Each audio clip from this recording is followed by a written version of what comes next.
Good morning, beloveds. It is a frosty day out there, which is why I have been aggressively snuggled by the fur babies for the last couple of days.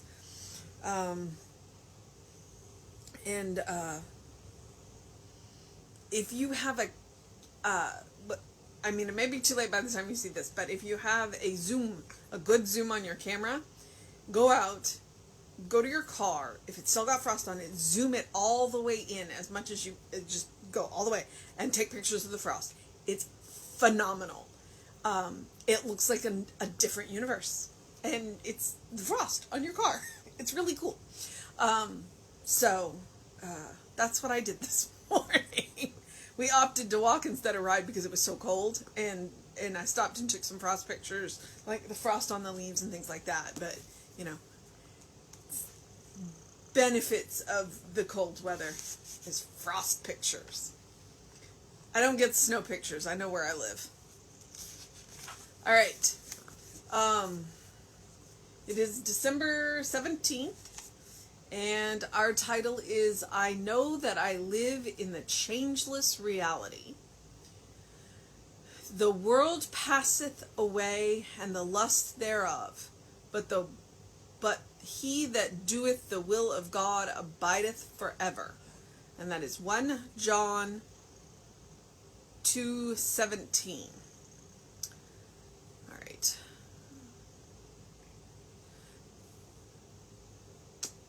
All that is with you passeth away, but that which is with God abideth. And that is from the Quran. If you are unaware, they are called the people of the book. And basically, the people of the book all use the same base text. So the Hebrews, or the Jewish faith uses the Hebrew text. The Christian faith uses the Hebrew text and the Christian text. And then the Islam uses the Hebrew text, the Christian text, and the Quran. So they're people of the book. All right. Which is not a book, it's a library, but you get my meaning. Which is why those two quotes are so similar. All right. Neither the will of God nor the nature of God can change. Reality is the same yesterday, today, and forever. That which was, is, and that which is will remain. As human beings, our nature is spiritual. The only thing about us that can change is that which ought not to be permanent. We are changeless beings living in a changeless world. Thus, all of our experiences are bound together on a thread of continuity that James Russell Lowell called the thread of the all-sustaining beauty, which runs through all and doth all unite. It is wonderful to know that something permanent, substantial, and eternal stands in the midst of our being, and I believe watches with joy the eternal change taking place. To the spirit, these changes are merely variations of experience. The spirit is never caught, tied, or bound. Ugliness may seem to exist for a brief moment, but beauty, like truth, endures forever. All that is evil passes. As our hymn of faith says, it cannot exist even for a moment when faced by the divine reality. Everything that we now experience objectively will change, as it ought to, but that which is with God, of good, abideth. I know that I live in a changeless reality. I am not disturbed by the passage of time, the movement around me, nor the variations of experience which I go through which I go. Sometimes something within me remains immovable and says, "Be still and know that I am God. That this I am, which is God within me, is substantial, changeless, and perfect." Okay. I know that I live in the changeless reality. Why?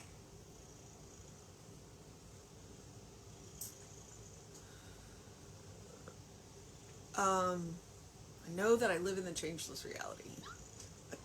Okay, so let's start with the fact that when he's talking about reality, that's the big R. He is talking about the nature of spirit, the nature of consciousness, the patterning intelligence. He is not talking about matter. I guess the way I would think about it is, when you have an idea, how long does that idea last? And how long does that idea stay exactly the way it is? And that's what matter is. Matter is an idea. And you have an idea, and it may be this blinding flash of light, but then the idea, I'm going to say the word evolves. The idea evolves and changes, and that's matter. Matter changes, ideas change, matter changes, but the one having the idea doesn't change. So spirit doesn't change, but matter evolves and changes forms, because it's, I like that he said variation of experience, or experiencing variation.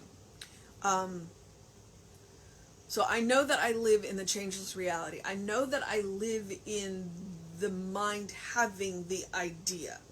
I know that I live there, not in. I exist in the material, but I live in the changeless reality. It's hard. It's hard. He's not. This December is not easy. I'm gonna be honest. It is not. Okay. The world passeth away, and the lust thereof, but he that doeth the will of God abideth forever. So that was from John, and then from the Quran, all that is with you passeth away, but that which is with God abideth. So God's idea of you will never pass away. It will change as you change, and as you grow, but as you grow into that changeless reality, and even if you don't buy into the changeless reality, I mean, you're still going to abide there. The thing about it is that the mind having the idea of you is never going to go away. So that idea of you is never going to go away. It can change, but it will never go away. So you are welcome to change, and you are welcome to stay as you are. I mean, that's your grace. So neither the will of God nor the nature of God can change. Reality, and that statement, a fact. Reality is the same yesterday, today, and forever, and that is the big R. Which doesn't mean that all the nonsense going on here in the mortal coil, we can change that, because that's not the big R. That's the little R. That which was, is, and that which is will remain. As human beings, our nature is spiritual. The only thing about us that can change is that which ought not be permanent. The matter, the material part of us, that ought not be permanent. Because if we were stuck in this form for eternity, what would we get done? We'd be so busy worrying about this form. Of course, maybe if we didn't. Well, okay, no. Let's come at it from this direction. If we weren't worried about this form, what could we get done? Just as a woman thinking about that, I'm like, if I didn't have all of these messages coming at me about how I should look, how much I should weigh and what I should look like, and what the latest fashion is. Can you imagine how much more I could get done if I wasn't worried about the way I looked? I mean, don't get me wrong, I want to look clean and appropriate and, so, because I have to do that too. But, I mean, if you've watched any of these videos, I don't wear makeup. I don't. Think about how much time that saves me not doing makeup to do other things like this. My eye doctor wants me to get contacts because it might help with a dry eye issue that I'm having in one of my eyes. And I'm thinking, okay, but that's like 15 or 20 minutes out of my day that I could be using to do other things. So I admit I'm reluctant, and I'm okay with the stigma of glasses. So, if we weren't worried about this form, imagine what we could get done. And I was using a very superficial example about the makeup. I am not against makeup. If you want to wear it, go for it. Because that, it's what you want to do, and I fully support that. But I have other things that I want to do, and if society tells me that I have to wear makeup, we're not even going to talk about how long it would take me to learn to do it in the first place. So, so that's a silly example. Now, if I wasn't here, I spend a good 20 to 30 minutes doing physical therapy up to twice a day. And this is something that right now I need to do, and it's something I will do for the rest of my life. But if I didn't have to do it, imagine what else I can do with that time. Okay. All right. I've now completely distracted myself with the material imagining.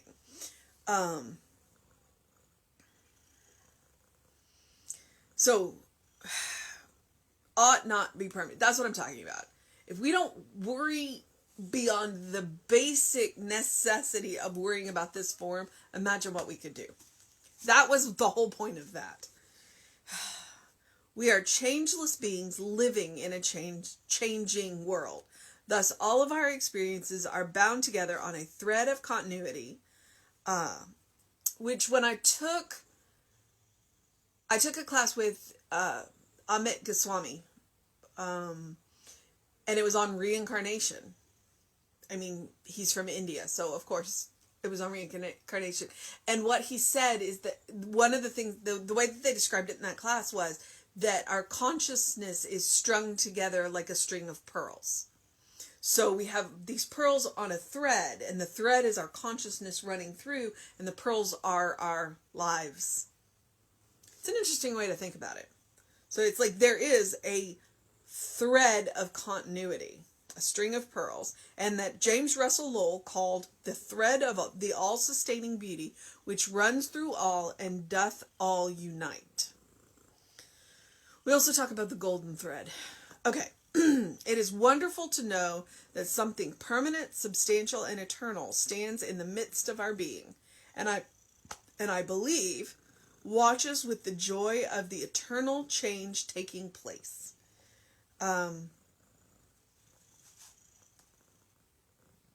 We are an idea in God's head, in God's mind. We are an idea in God's mind, and that idea is allowed to evolve and change, but that idea will always exist because the nature of God never changes. So the ideas of God will never go away. Which, that's kind of the way I'm thinking about it. To the spirit, these changes are merely variations of experience. That's what it is to the spirit. We are variations of experience. That's why we're all different. We're variations of experience. The spirit is never caught, tied, or bound.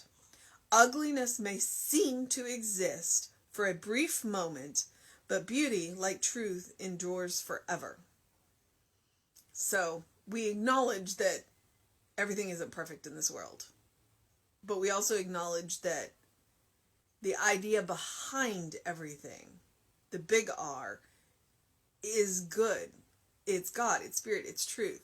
So we just have to dig through the ugliness we need to do what we need to do to move the ugliness along. And one of the ways we can do that is to recognize that each and every one of us are a divine splinter. We are children of God. All that is evil passes, because evil is not a power in and of itself. It is merely the misuse of the creative power that we have. Rita! She answered me. As our hymn of faith says, it cannot exist even for a moment when faced by the divine reality.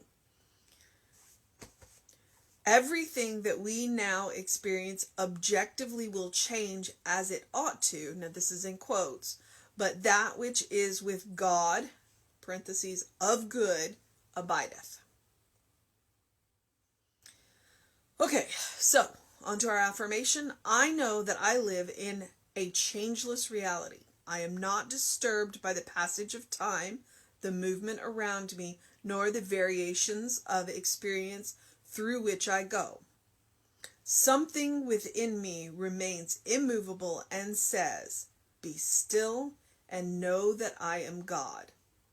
This I am, which is God within me, is substantial, changeless, and perfect. All right. Well, our mission today, should we choose to accept it, is I know that I live in a changeless reality, but what does that mean? It means to accept that God is all there is. And to accept that we are part of that. To accept that that we are made from the stuff of God. And that we are ideas in the mind of God, and that the mind of God isn't going anywhere. Therefore, we aren't going anywhere. But we are having a variation of experience, and that just sounds clinical, and I don't know, it's comforting and not inspiring all at the same time. It's comforting to know that this isn't all there is, that there is something beyond the variation of experience, that this is a variation of experience, and that there will be something beyond. But the changeless reality is just our mission today, should we choose to accept it, is to find a way to take the changeless reality and personalize it. That's what I encourage you to do today. Personalize God. We've been doing it since we've, first had a conscious thought. We've been personalizing God. So personalize that changeless reality. But understand that what ought not be permanent is material. And when we shed the material, we go back to the changeless reality. All right, beloveds. I am going to move into the process of my day. I'm going to encourage you, as I always do, to do something loving for yourself, do something kind for yourself, do something compassionate for yourself. Today and every day, especially as we move through the holiday season, it is extremely important to be compassionate with yourself through the holiday season. The holiday seasons are what they are, and some people love them and some people do not. And so please be loving with yourself, be kind with yourself, be compassionate with yourself through this season. 2020 is almost over, and we will move into 2021, and hopefully we will come into this with more of a recognition that we are all children of God, and that we will work to make this truly a world that works for everyone. Because we've seen how it doesn't. All right, beloveds. I encourage you, as always, do something to engage your mind and your body today, whatever that looks like to you. Please get some fresh air. It's getting cold. I did encourage you at the beginning to, go take some frost pictures. I don't know how much longer the frost is going to last. So, and open the windows of your soul. Allow the breath of heaven to remind you you truly do live in heaven now. You live in a state of grace with the good, with that changeless reality. You are a beloved child of Spirit, in whom Spirit is well pleased, and that is our grace. All right. I will be back. Reverend David will be on with you around 5 p.m. today. I will be back with you at 9 a.m. tomorrow. Do what you need to do to make it a wonderful day, beloveds. And depending on where you live, within an hour of sunset, Jupiter and Saturn are really close together right now in the southwest sky. So please go take a look at that. The cameras are not going to do it justice unless you're getting somebody with a good telescope, but they're beautiful. They're beautiful. All right, beloveds, have a wonderful day.